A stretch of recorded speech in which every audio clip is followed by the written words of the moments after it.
Folks, we're one sleep away from college football, the return of Rich Rodriguez in Morgantown. It's here, folks, which also means it's Phil Steele Friday here on ITG. You are now watching Believe. ITG. With special guest, Phil Steele. Author of the College Football Bible. He can see things before they happen. It's a Jedi trait. All you gotta do is bet on the winner and you'll never lose. Mountaineer Nation. You are in the gun. Hey, a real pleasure being on. Thanks for having me on the In the Gun podcast. How's it going, everyone? Schuyler Callihan here with another episode of ITG. It is Phil Steele Friday, and I'm flanked by the signal caller, Jed Drenning. Phil Steele Friday. Gotta love these. I always love the insight that Phil brings us. We're going to talk to him in just here in a few minutes. But first, let's go ahead and give a shout out to all of our presenting sponsors to help make this thing possible. First, to Bet Online, where the game begins. To JR and Toothman Ford. We all know cars cost less in Grafton. To Rick Lewis in Fortis for financial certainty and performance guaranteed. Be sure to visit fortis.us.com. To Johnston Equipment. Be sure to check out what they've got going on over there on Route 33 between Weston and Buchanan. And our latest sponsor, and this is a big one that we mentioned yesterday on the preview, that is the Book Exchange. Get all your Mountaineer gear and WVU apparel at the Book Exchange. Jed, I'm still fired up about this one. I mean, this is pretty cool that we've got going on here with the Book Exchange. They're going to be helping us out doing some giveaways, including the 1965 throwback old gold helmet that I'm going to be very jealous of to whoever wins that thing. It's a lot of fun what we got going on here with the Book Exchange. That is a lot of fun. And again, we urge everybody to take part in that and get as many lottery tickets as you can by leaving comments in our preview episode. That's going to be an incredible opportunity for somebody to land some really cool gear. That 1965 throwback helmet is legit. Excited to have the Book Exchange on board, doing business in Morgantown for over 90 years. What an institution it is. So welcome to the club. You're standing next to some really credible businesses and good people that do business with ITG. We're fortunate to have the partners we do. There are a lot of good folks there. Absolutely. We've almost got a full starting lineup here, full starting five out there for Ross Hodge. We may beat him before he figures out his starting five. So that's right. But that's yes. right. Ross Hodge, right? Yeah, Ross Hodge. My bad, Wes. Inside joke. If you're listening, we know. Okay. Yeah.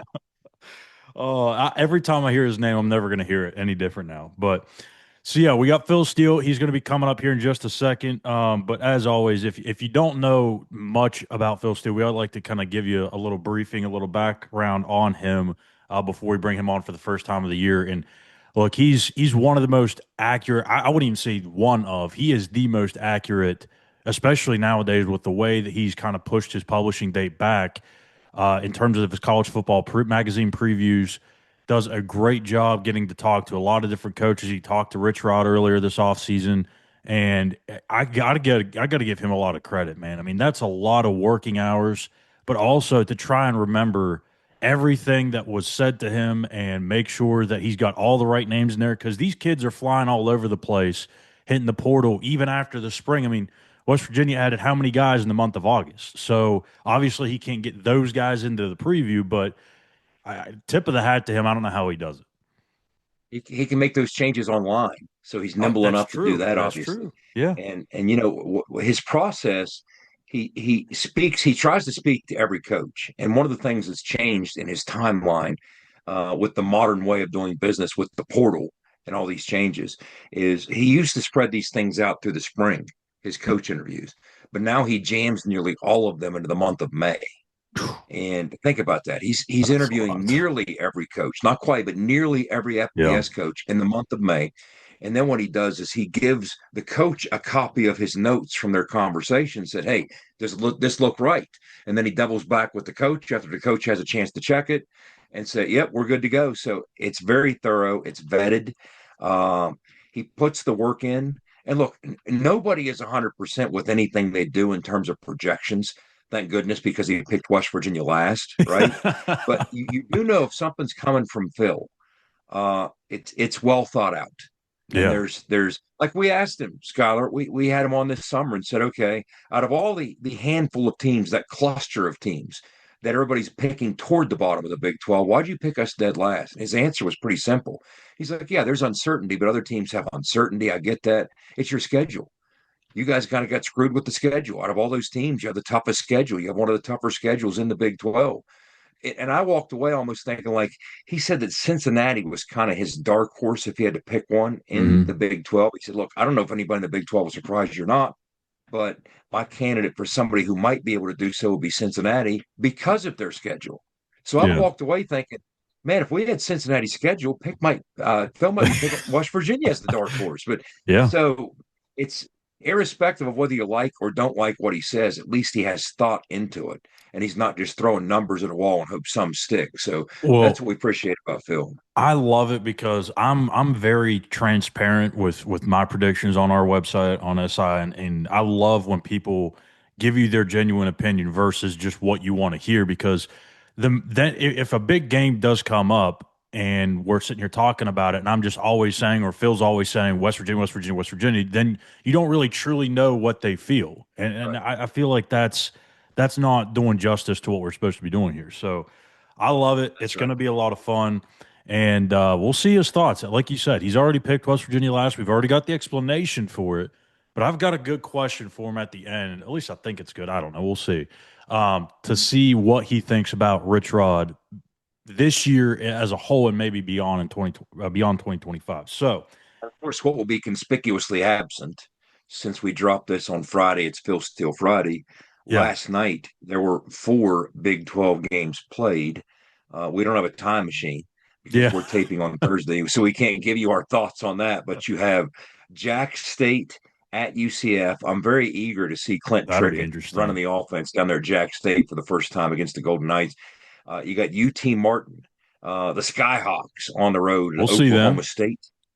You got Stephen F. Austin on the road against the Fighting Willie Fritzes. New quarterback down there at Houston, transfer from A&M, the only five-star quarterback in the Big 12. Yeah. So let's see how that goes. And then finally, this is the one I'm really intrigued by. My passing offense of the week in the Big 12, just because I think the nature of this game might dictate that. But you've got Nebraska and Cincinnati doing battle at Arrowhead. What Arrowhead? What did I say? Arrowhead in Kansas City. And that's an intriguing matchup with the Huskers, nearly a 7-point favorite.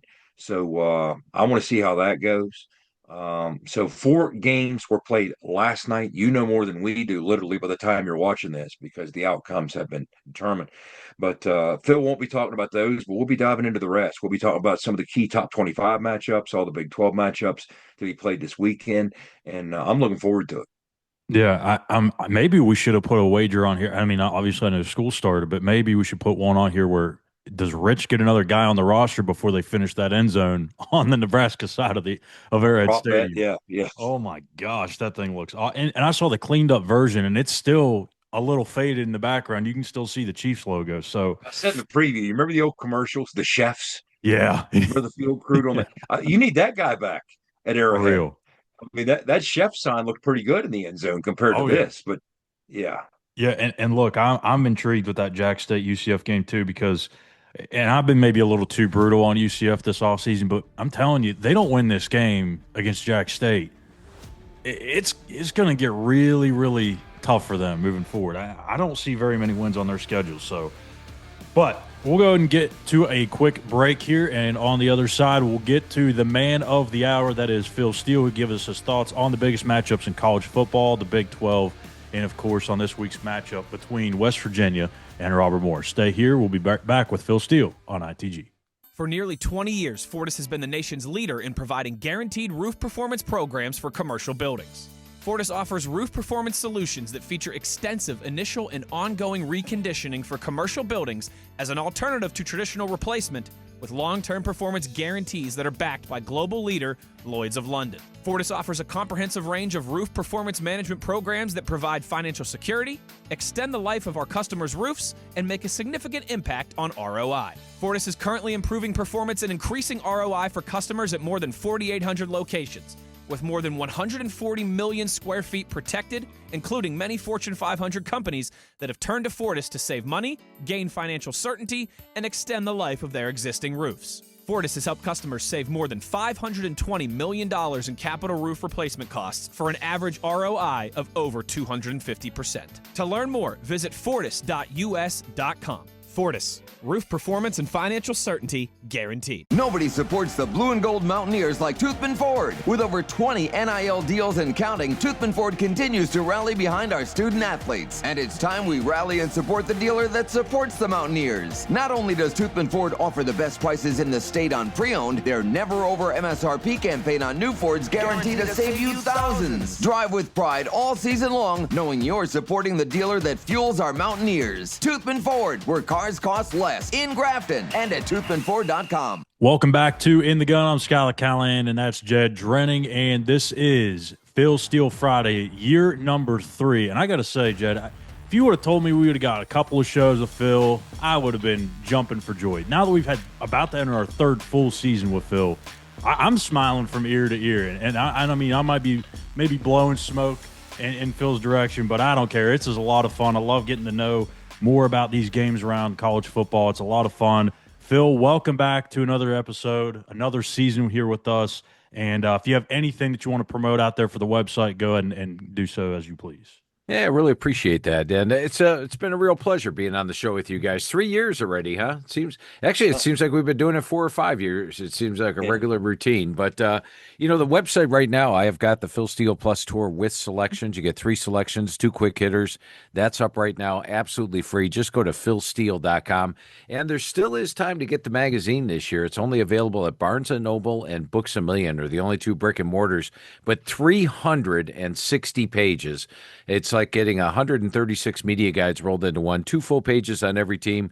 We give you 2 full pages on Delaware.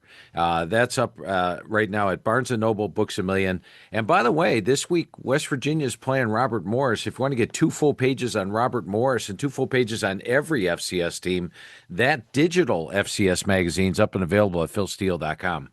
Gotta love Schuyler, the level to which they dive into the FCS teams, because I did the same thing last year for our FCS opponent. That's my go-to source is Phil's magazine for the FCS opponents. You really you're not going to find that anywhere else. He's going 3 years back with how they trend from a personnel standpoint. It's so well done, very well done. Yeah, tip of the hat to Phil. I mean, my goodness, I wouldn't be surprised if maybe Zach Alley or Rich Rod was trickling in through some of those pages, because even they said, like, they don't know what to expect from this Robert Morris team. They've got a lot of turnover as well. So, all right, let's go ahead and get right into it here with some of the biggest matchups in the land here in week 1. This is quite the doozy that we've got here. Starting things off with Texas at Ohio State. It can't get any bigger than this, Phil. Arch Manning, his first game as the full-time starter for the Longhorns, going into a tough environment in Columbus. I really don't know what to think about this one. I would assume, just because of the pedigree and kind of what we know about Arch, that Texas probably has the quarterback edge here. But, I mean, going on the road in that place is a tough place to play. I don't know what to think. What do you say? Well, my favorite play in this one is the under. The total is 48. And if you look at Texas, your question mark would be Arch Manning has never started a road game. And they lost 4 starting offensive linemen, plus they lost their top 3 receivers from last year. So you got to think going against that Ohio State defense that they'll be a little conservative and probably not lighten it up. And on the flip side of the coin, I think Texas has the number 1 defense in the country, and they're facing a young quarterback in Julian Sand. The key here, don't make mistakes. I think if you turn the ball over 2-3 times in this game, you're going to lose. Both coaches know that. So I expect it to be a big-time matchup, a conservative one, 2 really good defenses. I like under 48 is my key play there. But as far as the matchup goes, I do think Texas is a slightly better team with the number 1 defense in the country. I think they're capable of winning on the road, but my personal favorite play here would be under 48. And one final thing about that, Phil. Texas was trending to become the only preseason number one ever as a dog going into the opener, but that kind of shifted, didn't it? Isn't They are Ohio State a slight dog? No, Ohio State's a 1.5 point favorite right now, but it is Okay, coming okay, down. Yeah, it okay. opened up probably Gotcha. at 3, went to 2.5, and now it's down to Gotcha. 1.5 at this point. But definitely trending that way. Where who knows? Texas may be favored by the opener. So that holds true. Okay. Well, let's jump on down to the battle of the Death Valleys, LSU at Clemson. A lot of implications across the board in this one, including Heisman implications, probably with Cade Klubnik at quarterback for Clemson, Garrett Nussmeier, of course, for LSU. Big matchup. You got Clemson given 4.5 at home. How do you see this unfolding in that Death Valley in South Carolina? And I did a blog on philsteele.com on homegrown teams. And I think this is going to be the year for homegrown teams because what I mean by that is you recruit freshmen. The freshmen develop as sophomores, juniors, become seniors. Your whole team is based on, you look at Clemson. Clemson is a pure homegrown team. Now, yes, they hit the portal. They added in some key players, one at defensive end, one at linebacker, one at receiver, areas where you wonder about receiver because they already had one of the great receiving corps out there. But I think teams like that have a really good team atmosphere. And let me take it back to Florida State for a minute. When I look at Florida State, when they were having success in 22-23, the portal team stuck together, played well. Last year, all these portal players, and all of a sudden they got off to a slow start last year. They didn't have that team atmosphere to bond them together, and all of a sudden it cratered into a 2-10 season. So I think the teams that have that team atmosphere, knowing that their coach isn't going to be out there trying to replace them every year, that they've got faith in them, I think that's a big advantage. And this is LSU hit the transfer portal hard. Meanwhile, Clemson didn't. I think you've got the homegrown edge. But I'm also very high on this Clemson team for a couple of reasons. When you look at Clemson, Cade Klubnik 2 years ago had a 19-9 ratio. Not that great, but coming into the season, he had lost his top receiver. Then he lost his number 2 receiver week 1 and number 3 receiver week 2. So he's down his top 3 receivers. That's why he had a 19-9 ratio. Last year, he got those top receivers back. And they added in some talent. All of a sudden, he had a 36-6 ratio. This year, Klubnik is operating with my number 2 set of receivers in the country, number 2 offensive line. And last year, Clemson's defense actually gave up 374 yards per game. But you could look at the talent they have on defense. There are first and second round picks across the board at all 3 levels. And now they've got Tom Allen calling the shots. I think they'll have a much improved defense. I just think Clemson's one of the best teams in the country this year.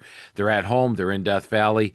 I like Clemson in this one, even though LSU's a really good team. I think Nussmeier will make some plays. He's got a dangerous receiving core. If Clemson has a weakness, it might be the secondary, but I just think Clemson's the best team here and gets it at home. And to your point in the modern age, Phil, about the chemistry in the era of the portal, the inside baseball, as I understand it, not too long ago, you had the big Shane Beamer win over Tennessee when Tennessee was humming and firing on all cylinders, and they blew their doors off at South Carolina to get him that extension. I've kind of heard that what happened in the Tennessee locker room was some numbers got out. And there were some very disgruntled teammates in terms of what this guy's getting paid and that guy's getting paid. So be very careful about how you handle your business in that respect. But let's jump to Sunday night in a battle of the top tens. It's not quite Catholics versus convicts, but it's a very intriguing game. You got Notre Dame and you got Miami. You got the Irish given a 2.5 points on the road. What say you about this game with Notre Dame and the Canes? Yeah, well, if you look quarterbacks, you'd have to say, hey, Miami's got a really good shot here because they've got a veteran in Carson Beck. Meanwhile, Notre Dame's got a first-time starter on the road. I think inexperienced offensive lines, inexperienced quarterbacks struggle in their first road start. Now, at least Notre Dame's got an experienced line. In fact, they got my number 3 rated offensive line in the country. And you go back to that national title game against Ohio State, I think Notre Dame would have given Ohio State a much better game had they had Jeremiah Love available. I mean, he only had 2 carries in the game. Had they had their top defensive lineman who was out, had they had their top offensive lineman who was out. So they were a banged-up team for that game. I think when you look at Notre Dame, they're a legitimate national title contender. I have them favored in all 12 games this year. And I think C.J. Carr will do just fine in his first start because he's got the offensive line, good receiving core, and one of the best backfields in the country behind him. And if you look at Miami last year, they needed some miracle comebacks to win a few games. They don't have Cam Sam Ward this year, and they didn't defeat a ranked team all season last year. So I think Notre Dame's a more battle-tested team. Will be able to handle this. Now, I'm going to just say I'm very high on Miami this year. I think Mario Cristobal's done a great job building this team. Talent-wise, I think they're a legitimate ACC contender, but I just think the Irish are the better team and capable of coming out with a road win. And I like the fact they're laying less than a field goal here. Jumping over to the best conference in the land, biasly speaking, maybe the Big 12. Kansas at Wagner at Kansas. The Jayhawks coming off a 31-7 to win over Fresno State last week. Jalen Daniels was dang near perfect in that one. I think he was like 18 for 19 or 18 for 20.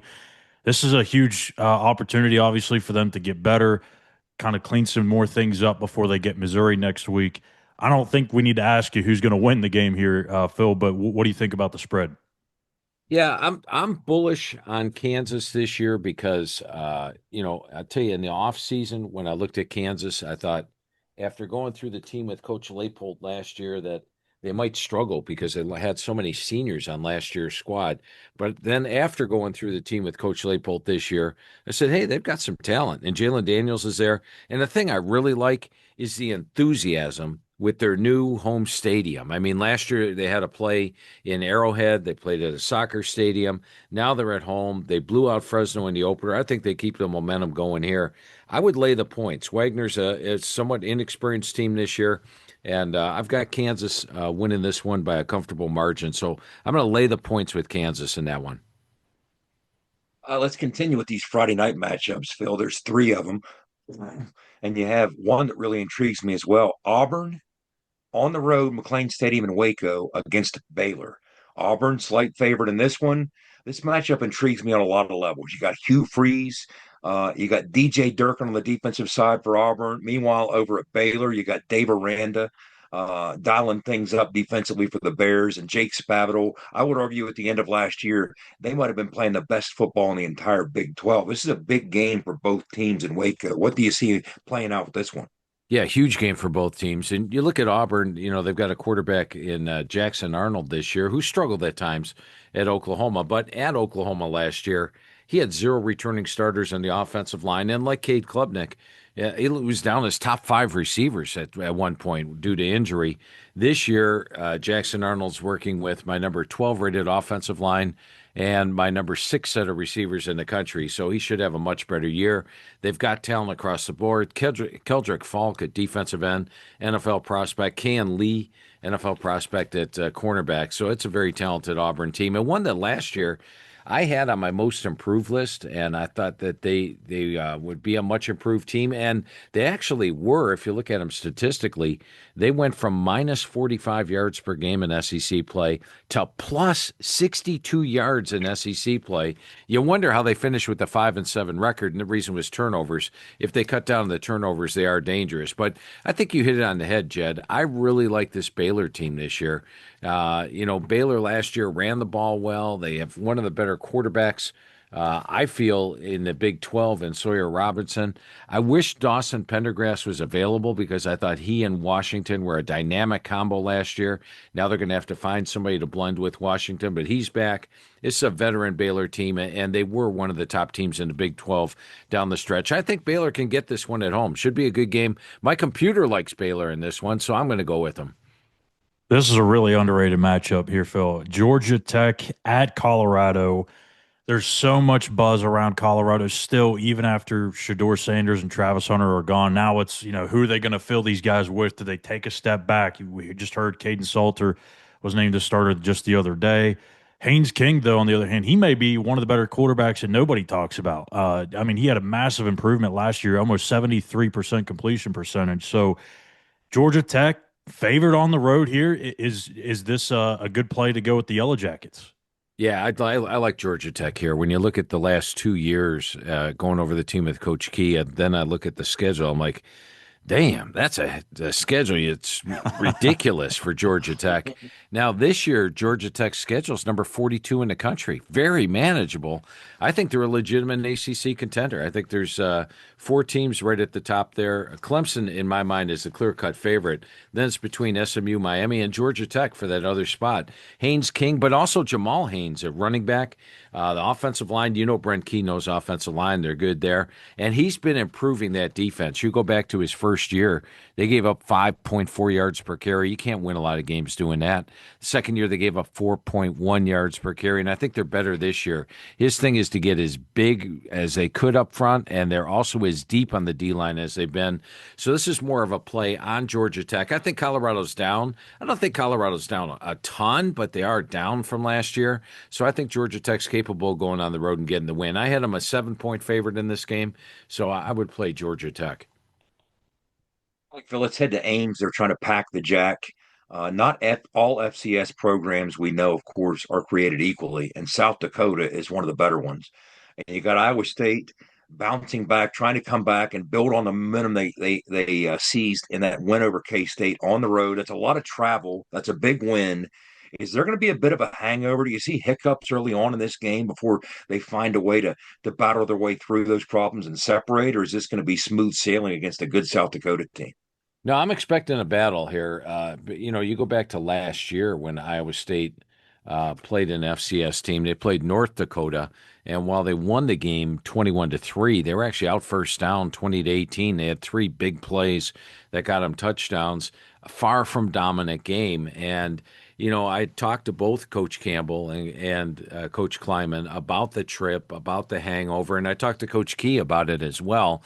It was interesting. Brent Key actually said that the travel to Ireland last year affected them more the second week back than it did the first week back, which I found interesting. That's the week they went into Syracuse and lost. So I mentioned that to both coaches, and they agreed. And they have been, believe me, both were very working on this trip and working on travel and working on overcoming it. But South Dakota is a really good team. And the spread is what do you got for the spread there, Jed? 15.5 is what I have. Yeah, I've got Iowa State by about 14 in this, 13-14. I think South Dakota can give them a game. They're a better team than they're one of the better teams in the FCS. And I think the trip, the travel, and the fact that you talk about a sandwich game, Jed. Kansas State, massive game, huge game, and next week, it's Iowa, and now you're playing South Dakota this week. I mean, you got to play your A game for Kansas State. You got to play your A game for Iowa. You can't play 3 A games in a row. So I like South Dakota plus the points. Interesting. I love it. And I don't know if it may have been Dion that said it, but anytime you play at Dakota school, you always have some headaches. I don't know which. I think it may have been Prime that said that. But speaking of, we got another one right here. North Dakota at Kansas State. You just mentioned North Dakota. You just mentioned Kansas State. I mean, all of the drama, obviously, that unfolded after the game that nobody saw coming. I mean, there's a little bit of that may – I don't know that it's really going to play into an effect here, but still, I think more so you had an opportunity late in that game. They just couldn't get the ball back against Iowa State. How does Kansas State bounce back and kind of flush that game and get back on track here with a win? Well, I think coming off a loss, you're definitely going to see more focus for Kansas State. Now, they have a tough game on deck, and this is the thing. Remember I talked about Brent Key saying the second week back affects you? Next week they play Army and the option. That is a tough matchup there. But I think coming off a loss, you're going to get – if they were off a win, I'd probably be a little more focused on North Dakota. Now, North Dakota is a team that they play in the toughest conference out there. They're playing with the North Dakota States, the South Dakota States every year. Last year they actually opened up the season 5-2, but lost their last 5 games of the year. I have this one, Kansas State 42-14. What do you got for the spread on this one? I don't even see a spread on this one. I think I don't see one on this one. 25.5 is what I was seeing. 25.5. I personally would probably stay away from it with the Ireland thing. I think the spread's accurate. Okay, Phil. And you know what's funny about that? You're talking about K-State's schedule.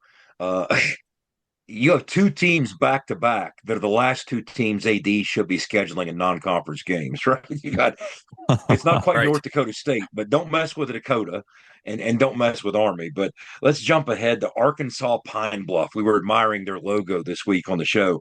On the road at Texas Tech, the honeymoon season of Joey McGuire begins this week in the news.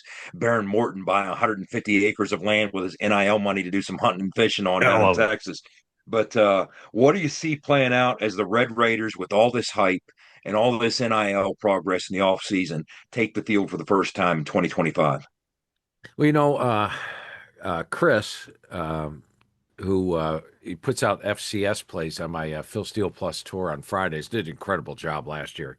This guy could tell you everything about the FCS and writes a good portion of the FCS magazine.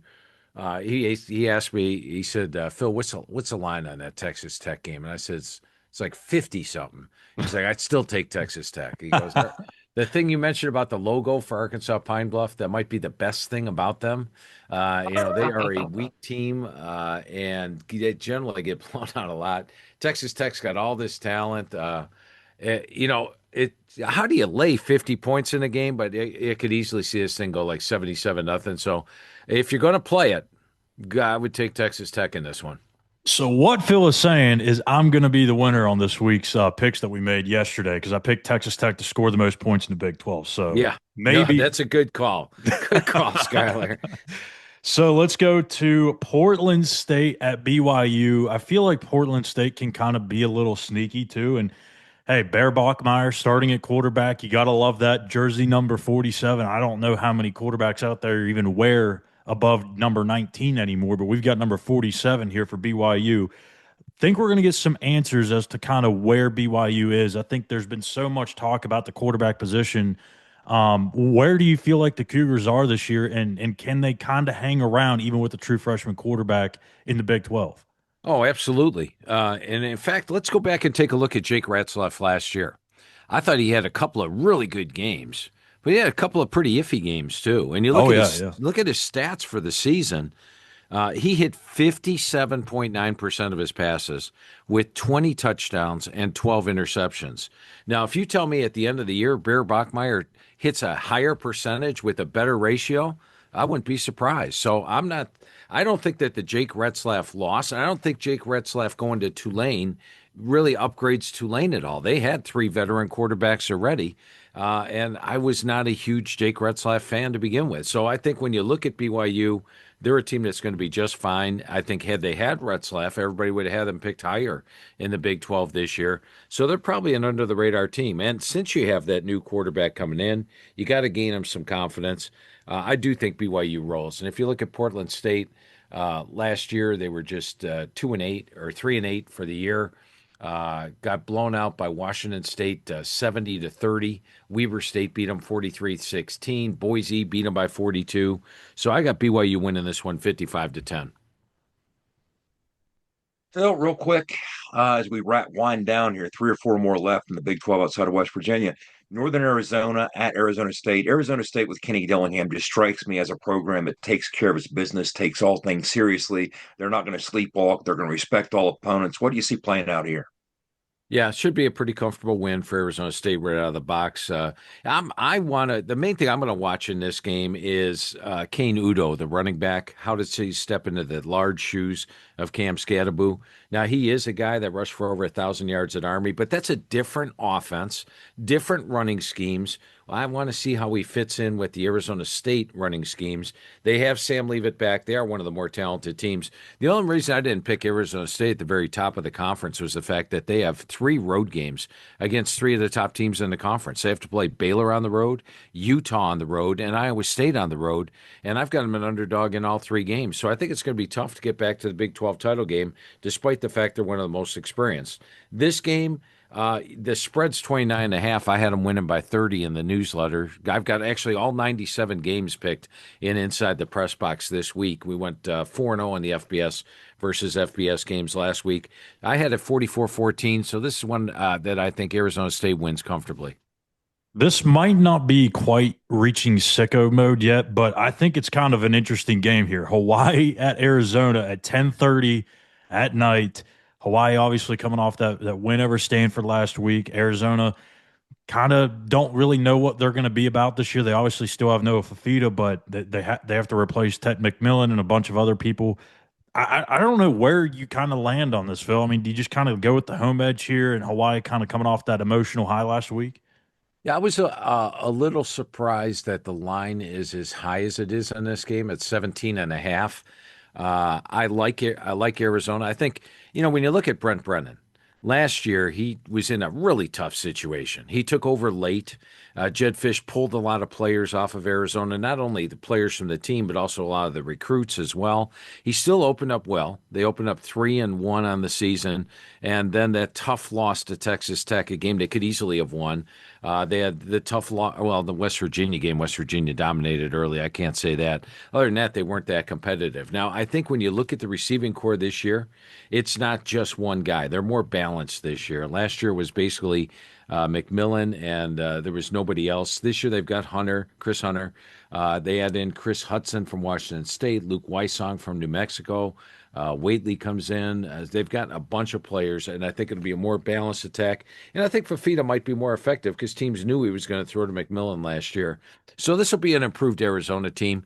I'm concerned with Hawaii. I was watching their quarterback limp around the entire second half of that game. How healthy is he going to be for this? Because one of the advantages to Hawaii and their quarterback, Alihado, is the fact he's a dangerous runner as well. And I think taking away his running, and I thought it affected his passes a little bit in the third and fourth quarter. How healthy is his ankle going to be for this one? That's my big question mark. Interesting matchup here in the Rose Bowl. You got Utah and the new look Utes offense, new coordinator, new quarterback. It has that new car smell, everything about it. Defensively, you know what you can expect with Utah and with the staff there. But UCLA, I'm not sure they know what's up, what's down. They're trying to sort things out. Landing in the Big 12, they don't seem to have any footing.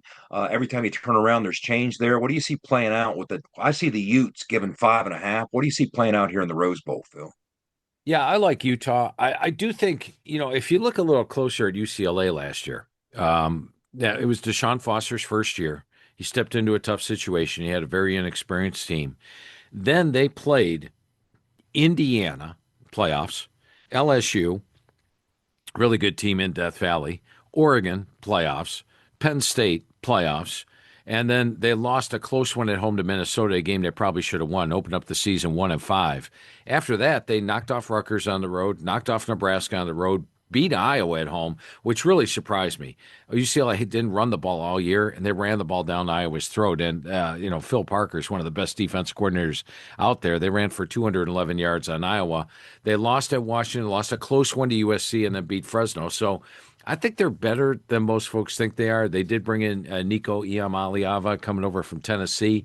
I don't know how big of a factor that's going to be, but I think they're in better shape than they were last year. But I'm just bullish on Utah. And when I talked to Coach Whittingham, and he told me that, hey, Phil, this is the best offensive line we've had here. And he's been there 21 years, for crying out loud, and had some really good offensive lines. And then look at Dampier coming in from New Mexico and the offensive coordinator, Jason Beck. I think if you look at the total talent that New Mexico had on offense last year, for them to get to the numbers they had, it was like saying 1 + 1 + 1 = 7. I mean, Dampier and the offense coordinator got more out of the offense than I thought they could. Now he's got a better supporting cast with that offensive line, with running backs like Wayshawn Parker and Aquari Rogers.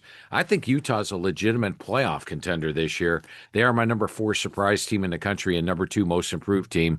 And Utah's going to travel to the Rose Bowl. And so I think that the fans, it's not going to be like a true home game for UCLA because Utah's going to have a lot of fans there. Phil, a couple years ago, you put us on Josh Hoover, and the first time you mentioned him, I looked up his stats, watched a couple of games, and I'm like, oh my gosh, this kid, there's something to him. And now he's grown, he's older, mature. Now he's taking the Frogs into Chapel Hill against Chapel Bill. It only makes sense for Bill Belichick to coach his first game on a Monday night, right? So we got Carolina and TCU, prime time, 8 o'clock. What happens in this wild game that everyone in the country is going to be fascinated about? And I want to see what the heck happens in this game. I think if you look at the team returning, I think TCU's in a much better situation. As you mentioned, Josh Hoover, you look at them defensively, they're strong. Probably the main reason I didn't pick TCU higher in the Big 12 this year was the schedule. I talk about playing the big boys on the road. They have to play Arizona State on the road, Kansas State on the road. The West Virginia game on the road is not easy. Then they play BYU on the road and Houston with that defense on the road. That's 5 tough Big 12 road games. I think that's going to be tough to overcome. But I do think they're the better team here. However, North Carolina's at home. You've got the Bill Belichick factor. And frankly, I don't know what to expect from North Carolina. They have 70 new players this year. And they've been taught by Bill Belichick, who is, clearly one of the best head coaches of all time. So frankly, to me, this is one of those popcorn games. I'm just going to sit back, watch and learn and see what the hell North Carolina's got going on the field. Because if you look at North Carolina's schedule this year, if they get past TCU, this team's capable of getting 9-10 wins this year because the schedule's very manageable. I really want to see what North Carolina's all about. I have no idea what to expect from them this year. All right, Phil, drum roll, please. Now for the main event. I'll take your 70 new players at North Carolina and spot you a few more as West Virginia starts Rich Rodriguez 2.0 on Saturday against the Robert Morris Colonials. Entirely new look roster, almost an entirely new look staff, couple of holdovers from support positions. But and on some level, again, thanks to Chris Van Dyne at your organization, I know what kind of turnover Robert Morris has had. They're almost like the FCS version of West Virginia. So 2 entirely new look teams. It's difficult to forecast much of anything other than the fact I fully expect West Virginia to play hard. We have 5 true quarterbacks making plays that are battling. Rich isn't going to name a starter. Nico Marchiol has showed things. Jalen Henderson has showed things. We got 3 kids behind them that have showed things. So every position nearly is up for grabs. So what do you see playing out in this first game of Rich Rodriguez 2.0 in Morgantown? Well, you couldn't ask for a better opening game for West Virginia because, as you mentioned, so much turnover West Virginia on the roster. But Robert Morris they have 1 starter back on offense, and I believe they have 1 starter back on defense. 10 new guys on both sides of the ball. This is just a brand new team. Now, Robert Morris, if you look at their rankings, they were 0-11 in 2022, 4-7, and then last year 7-5. But I think that was more smoke and mirrors. It was also the move to a weaker conference in the NEC. I really don't think that this is going to be much of a contest at all. Rich Rod, in my mind, one of the better head coaches out there. And I think if there's anybody that's going to get the talent playing up to its level, I love that he's a hard coach. As far as, a hard coaching style, I think you're going to get out of West Virginia. So I've got West Virginia rolling over Robert Morris. Should be a very impressive opening game of the season. And I'm laying the points here. You've got a brand new team in Robert Morris. You got a West Virginia team that's anxious to prove itself. I'm taking West Virginia big in this one. All right, Phil, I've got a 2-parter to round us out here on West Virginia. Obviously, Rich Rod's he's got an uphill climb here in year 1. There's so much newness to have it all come together. But do you feel like he can strike magic twice? Can he do it again, even if it's 17 plus years later in Morgantown? Can he get the Mountaineers back in the national conversation here at some point? And also, to kind of go off of that, you have 3 kind of unique stories here with Rich Rod being back at West Virginia, Scott Frost being back at UCF, and then, of course, the one that we've already talked about, Bill Belichick at North Carolina. Of those 3, which one do you feel like has the best chance of turning that program around the fastest? This year, I'm going to go with North Carolina because of the schedule. And I think North Carolina can actually have a 8, 9, 10 win season this year.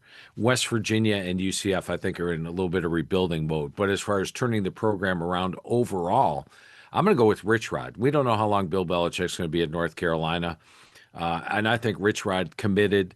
He's going to bring in the players. I love what he did at Jacksonville State. He's back at West Virginia where he did magic. And I think Rich Rod is the one that gets them.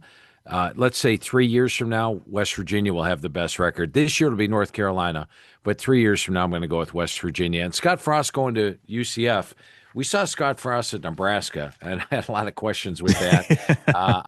I wonder how that experiment's going to work. I think he got what he could out of that team possibly in his 2 years there. It was a magical season in 2017. I don't see him repeating that magic in his tenure at UCF.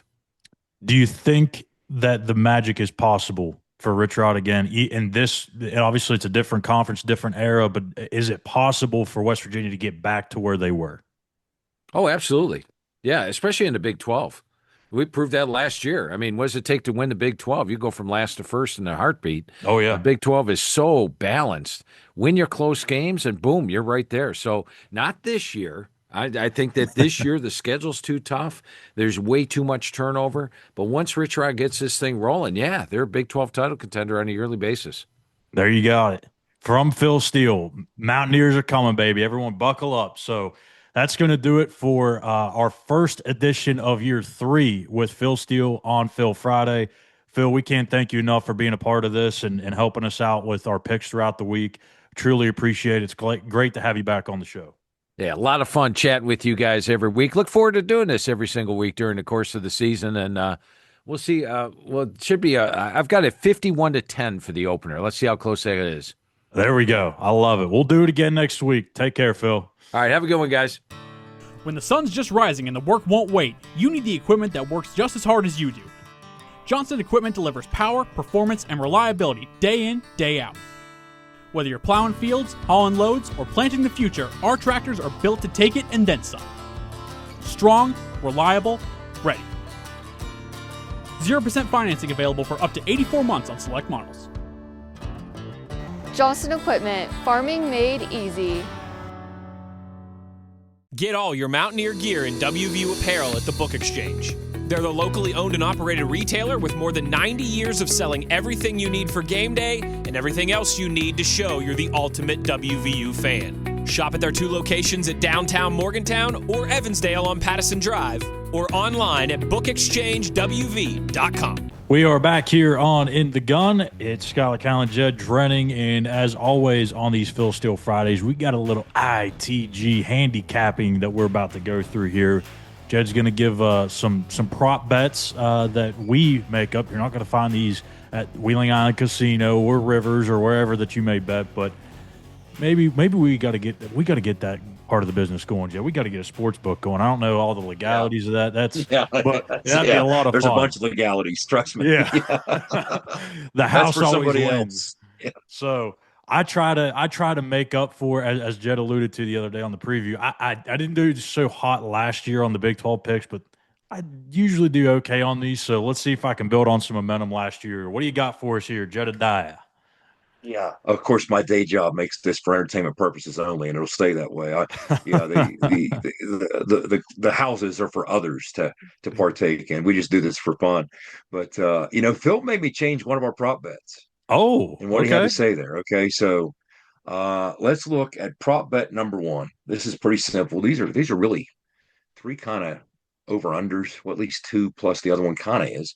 So let's go with prop bet number 1, West Virginia against Robert Morris, over under 50.5 points. Oh. Now, let me preface this, guy. If you look at Rich's 19 openers as an FBS head coach, he's 14-5. He's averaged 35 points a game, giving up 19. 8 times, his teams in an opener have scored 42 or more points, and 5 times they've scored 50-plus points. For what that's worth with a team with 70-some new players, I'm not sure. Yeah. But 50.5 over under, what say you? I think it's going to be pushing right up against that. So I guess just because of how many uncertainties there are and how many players could be playing in this game, how many quarterbacks, which I'm sure we might talk about here in a minute, I'll go under – but so slightly. Like, I think it's going to be right there, right up against that number. So I'll go under. I was going to go under, but now to be contrarian, I have to go over. So I'll gladly go over. Actually, now I can cheer for it. Okay, so you go under, I go over. Okay, prop bet number 2. West Virginia only one time since 2019 has forced 4 turnovers in a game. That was 2023 at UCF with 4 takeaways that day. Over under 3.5 turnovers in Zach Alley's first game as a defensive coordinator at West Virginia. Over under 3.5. So what I'm asking you, will we right out of the gates do something that we've only done one time since 2019 against an FCS opponent? Will we force more than 3.5? I would love to see it. I think it's a big ask. I mean, you could look at it from two ways. Like, there's a lot of new guys on the defensive side of the ball. They got to learn how to play together, learn how to play in this defense. But on the Robert Morris side of this too, it's the same thing. They're trying to figure out in chemistry. So, man, that's actually a tougher thing once you really think about it. But I'll go with what the hell? Let's go over. Let's get a little crazy. Maybe Zach Alley's craziness stirs the quarterback's mind up a little bit. I'll go over. You're going to go over? I'll go over. Okay. I think that the natural thing is to go under, but I'll go over. I'll go under. Yeah. In large measure because I think what Robert Morris is going to plan to do is shrink the game and take the air out of it. Now, we don't want to let him do that, which means they don't want to get too crazy or exotic with what they're trying to do offensively. You hope to have them off schedule quite a bit, which would lead to turnovers, but I wouldn't even be surprised if there's situations where it's 3rd and 11 and we see a draw play. We'll see instead of, you know what I mean? Keep it simple, stupid. Yeah, but I'll take the under on that one. So good, we're diverging so far. Okay, now finally, you knew this was coming. Yeah, we've been talking about this for a month. Okay, since the offensive preview. Over under on how many quarterbacks will play in the game? 3.5. I was hoping it'd be 2.5. The toughest one. Yeah, 2.5 is too easy. You could have. At least we think it is. See, if this was a real sports book, you could have just put it at 2.5 and just put more juice towards the over, but we can't do that. Yeah. So, I'm gonna. I'm glad you're going first because I'm gonna do opposite whatever you do. Yeah, you go first this time because that way. Oh, okay. Oh boy. Ugh. Whoa. I go first this time, so I actually get a pick. Yeah. That way you don't have to go oppo. I'm going to go over. Okay. I'll go heck with it. Let's have some fun. I'm going over. I'm going over. I'll go. I think I'm going to go under. I think Nico, Jalen, Max. Actually, no. The more I think about it, no. I'll go over too because there's only going to be so many games this season where if you want to play the young guys and not be too concerned about it, I mean, this is going to be the obvious one, right? So I mean, hell, we may see all 5 in this game. So, but the way I'm looking at this, Schuyler, okay, you're on to something because the way I'm looking at this is it doesn't even necessarily matter. Yeah, you're partly right. Like, you're not going to have a lot of opportunities from a competitive standpoint. You hope you separate early in this game. But my point is, it doesn't even matter. If it's 3-0 halfway through the second quarter, he may have his third guy in already. If we're up 38-0, I think we're going to be inserting different quarterbacks. And if we're up 3-0, I think we're going to be inserting different quarterbacks. That's my point with this game is irrespective of what the score is or how it plays out. Yes, you want to put them away early and, liberally substitute across the board. But I don't think that's going to dictate in this game or maybe any other how many quarterbacks we play. He wants to get a look at these guys who have earned right to get snaps. So let's see. I mean, he may have the score matters. I've been telling people all along, whoever takes the first snap in this game, do not read into it because it doesn't matter. What's going to dictate playing time moving forward is what happens throughout the game. And it doesn't matter if Nico has the most snaps or Max Brown has the most snaps. Don't read into that either. It's what happens what they do with those snaps. So I think you could see a very real situation where, let's just say, for instance, Nico takes the first snap. 3 plays later, Jalen Henderson's in the game. Then look, we're already halfway home to the over. So You're going to see it. over You're going makes to see it. I sense. think, Schuyler, within a series, you're going to see it. It's not even Yeah. between series. You're Yeah. going to see. I think quarterbacks changing within a series, and what's interesting. Let's say whoever starts the game leads you on 2 scoring possessions. Well, I think in any other game, it means they're staying in. They got the hot hand. This one, maybe they do, but I don't know. I don't know. Yeah. You would think, but I don't know because again, these guys have multiple quarterbacks have earned the right to get snaps. And I think we're going to see multiple quarterbacks to that end. It's just a function of how many. Let's go for broke. Let's go over. I love it. This is so fun. I love all the optimism, just the unknowns. And it's a beauty, and it could be a bad thing too. But at least until kickoff, we can think the world of this team and the potential it has. So that's going to do it for our first Phil Steele Friday of the season. A lot of fun. We'll have him back next week. Make sure, if you haven't yet, go back on our YouTube page at In the Gun Podcast. We have Owen's first beer truck episode, barbecuing with the beer truck, doing some pickled onions, some really cool stuff there with Ethan Gregory. We also have the preview, which we did on Thursday. And, of course, we'll have the recap either Sunday or Monday. We haven't nailed down that exactly yet, but we'll have it out at some point early next week. So a lot of fun. It's all here. It's time to get things kicked off. West Virginia, Robert Morris, 2 p.m. on ESPN Plus this Saturday in Morgantown. Rich Rod's return. So for Jed Drenning, I'm Schuyler Callihan. The one thing we ask of you is to be an ear and tell an ear about your new favorite WVU football podcast. Thank you for tuning in, everybody. And you've been In the Gun. ITG. The fun doesn't have to stop here. Be sure to hit subscribe and never miss an episode. If you have any questions, suggestions, or feedback, be sure to follow us on X at In the Gun Podcast. Join us again next time.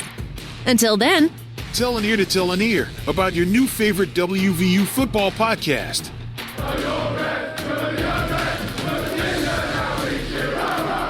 This mission is over. It's over.